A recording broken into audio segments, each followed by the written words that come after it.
These are the top 5 cards in Riftbound that I believe deserve a nerf in the game. My friends and I have playtested a ton of different cards, and these cards are just so strong, and they feel so bad when you play against it, but it feels so good when you play them on the board. We have a Discord community where we talk about all things Riftbound. You can join it with the links to the description down below, but these are just some insane cards that definitely deserve a bit of a nerf or a bit of a change because they're just super duper strong. First card on the list, we're going to start with the ones that are more on the weaker side. Dazzling Aurora. Dazzling Aurora is a 9 energy 2 power card that states at the end of your turn, reveal cards from the top of your main deck until you reveal a unit, play it, ignoring its cost, and recycle the rest. This card, when you play it, the opponent has no way to counter the activation of this gear. You are always going to get at least one trigger of this card because there's no way for your opponent to react to the effect of this card. Typically, if you're playing a Dazzling deck, your deck is going to have really big units. 6, 7, 8, 9, 10, 11, 12 energy units. If you get 2 triggers, you already are up on value, and if you only get 1, it's still relatively good. This card, I would say, to balance it, you probably want it to be a 9 cost for 3 power instead of 2 power, because if you can play Dazzling Aurora on your turn, you can play another Dazzling Aurora on your next turn.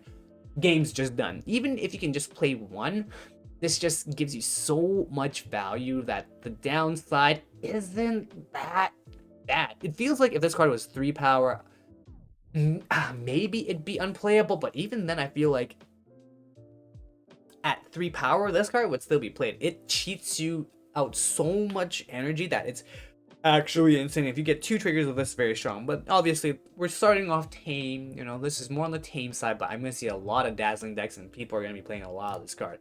Now, the second card. To no one's surprise, it's going to be Charm. Charm is a card that is a 1 energy, 1 power that says move an enemy unit. First, this card is very flexible. You can move a unit from the base to the battlefield, from a battlefield to the base. But more often than not, you're going to use this as a removal spell to get rid of a problem unit. This card is always going to get rid of a 4, 5, 6, 7 energy cost unit, and it is the cheapest, most efficient removal in the game. There is counterplay, obviously, to this card, but a card that almost essentially says pay 1 rune and energy to kill off just about any card in the game. Very, very strong. Obviously, you're never going to use this as removal if you don't have a battlefield that is strong enough to deal with the unit that you're going to be fighting. But this is always going to trigger a response from your opponent, and if it doesn't, it's just super efficient removal in the game. How I would probably balance this is I would just make this 2 energy. Instead of just 1, I'd make it 2 energy. Maybe, quote unquote, maybe get rid of the power, but it definitely feels like you have to go 1 energy up minimum. Just having 1 rune available offers just so much flexibility, but it is still a slow spell card, so you can only play this on your turn, so it is a little bit balanced, but I feel like it's a little bit too efficient. If we made it just 2, this card would be still very good, probably balanced, I would say, but that's how I would change this card to make it a little bit less efficient. But I will say that D-Ramp is still nice in the sense that it prevents the opponent from just going ballistic from not paying a downside. And the 1 might be good enough, but I do feel like making this card a 2 energy would make it more in line with the power. Very, very strong card, but definitely feel like it's a little bit overtuned. Now the next one, another fan favorite to no one's surprise, is going to be Dead Bloom. Dead Bloom is always going to get you so much value. Okay, it's an 8 energy 2 power card. It has 8 might, so it's a pretty beefy body. And it states that you may play me to an occupied enemy battlefield. The turn that you play this, you are always more often than not going to get value on the board because number 1, you're going to get rid of units on a battlefield that you can definitely beat over. And when you beat over it, you also get a point for conquering. And because it's only 2 power, you can do another Dead Bloom on your next turn. You can Dead Bloom on the one battlefield and a Dead Bloom on another battlefield, and it also has Deflect. Your opponent must pay 1 power to choose it with spell or ability. So it's a big body. It instantly does something on the turn it's played. And it's hard to deal with, and your opponents get punished for targeting it. It is such a strong card. It is just so insane. To balance this card, I would make this a 3 power. 100% I would make this a 3 power. I wouldn't make it an 8, or I wouldn't make it a 9 energy, but I would make it a 3 power. So that way you can't put a Dead Bloom and Dead Bloom into the next turn. But 3 power might be too expensive. It's hard to say, but this card is just so strong in its current iteration.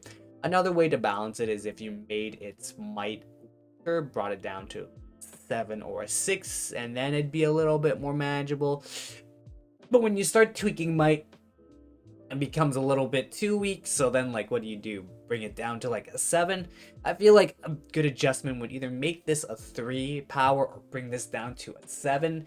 Just a bit of a stat nerf or a power cost increase, so that way when it slams on the board, it doesn't feel terrible, because this card's super efficient, super duper efficient for what it's doing. More often than not, this card, I hate to see it when your opponent plays it. But yeah, just overall strong card. Now this one is going to be probably something that no one's gonna see. It's going to be a card that I like to call Mind Splitter. Now most people, if they're playing heavy ramp or big beater monsters or units in Chaos, and they're probably gonna play Mind Splitter. Now this card is OP for 2 reasons. Number 1, its effect, and number 2, its cost to stat ratio. When you play me, choose an opponent, they reveal their hand, choose a card from it, and they discard that card. Most card games that typically have a look at your opponent's hand, get rid of that card, typically those cards are banned. Typically. Not all, but typically. The reason why that's so strong is, number 1, you can get rid of a really problematic card your opponent has, and number 2, you also get a lot of information on their hand because you can see exactly what they have. Not only that though, for 7 energy 2 power, this is a 7 body, 7 might. That is super duper annoying to deal with, because in the game there is not a lot of spells or cards that can get over it 1-for-1. Okay, we have Void Seeker, which deals 4. We have Falling Star that deals 6. Those are usually the efficient removals that gets rid of cards. Super Mega Death Rocket deals only 5. Doesn't really deal with it. The only other card that can somewhat deal with it, well, from the blue side of things, is Singularity. Singularity does 6 twice. It's not enough to kill it with 1 ping, so you would have to hit it twice with Singularity. Feels bad. Most people aren't gonna do that. You also have cards like, where is it? Oh yeah, the shark. Where's the shark? Shark. What the heck? Where's my shark? Up here. Shark. Here. Riptide Rex. When you play me, deals 6 damage to an enemy unit. Doesn't get rid of Mind Splitter. Fallen Comet deals 6 damage to a unit. Also doesn't deal with it. 7 is just such a strong might threshold that not a lot of units can just get rid of naturally, and not a lot of spells can deal with it either. There is no efficient spell that can deal with it properly, outside of, for maybe a few exceptions, like Unchecked Power, exhaust all friendly units, deal 12 to all units at a battlefield. But these are pretty much Hail Mary plays, right? That's why Mind Splitter is super duper strong and broken, I'd say, is number 1.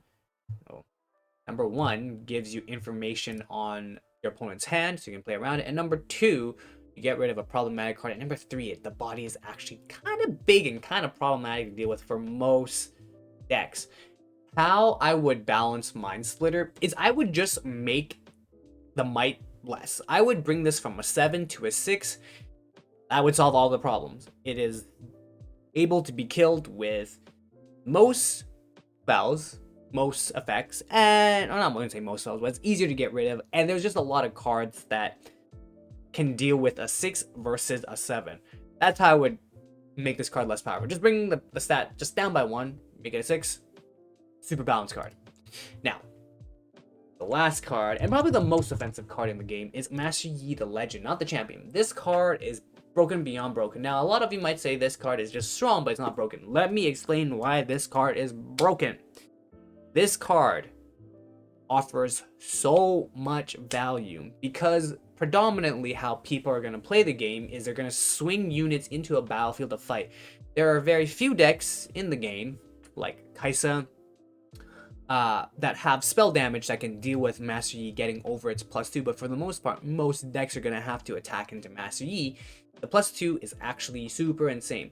The reason why the +2 is insane is because you're not really getting just only +2 at a battlefield. You're potentially getting a +4. If you have both battlefields in your control, you will be getting +2 on this battlefield, +2 on this battlefield. That +2 is just so much value because even against a mirror match, if you're fighting a mirror match or if you're fighting someone, a card that is the same as the one that's defending cannot get over a unit that is Master Yi buffed by its legend ability. To give you just a quick, simple example, if you have, say, I don't know, a Dead Bloom, right? Let's just say you are a Master Yi and you have Dead Bloom Predator defending a battlefield by itself.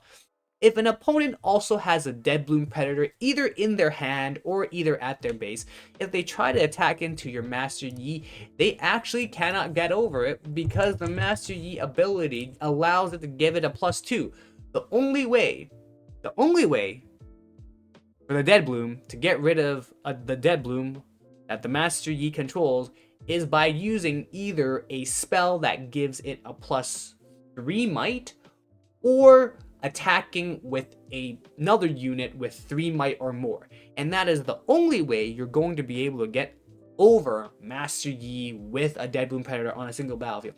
That is just so much value because if you imagine that happening at 2 battlefields, where if all things were equal, the Master Yi has 2 cards, 1 in each battlefield, and you need to expend 2 cards to deal with Master Yi in one battlefield, and you need to expend another 2 cards to deal with the other battlefield that Master Yi controls. You're expending a total of 4 cards worth of resources to deal with just stupid 2 cards because of this legend ability, assuming all things are equal.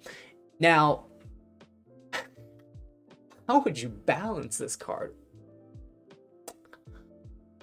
There is no good way to balance this because if you think about it, there is Ari.